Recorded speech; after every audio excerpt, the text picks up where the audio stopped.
How to fix Windows 7 no internet access but connected to Ethernet. Hi everyone, it's Sophia to assist you today. Without any delay, let's jump right in. First, open Control Panel.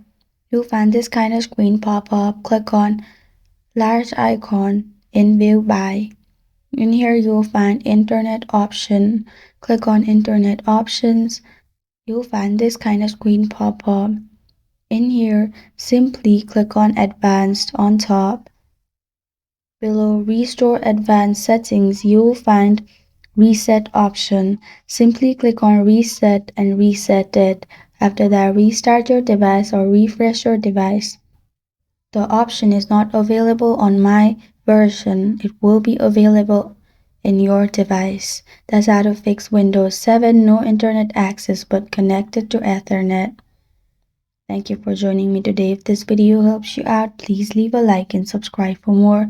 Got a question or want to suggest a topic? Comment below. I am Sophia signing off until next time.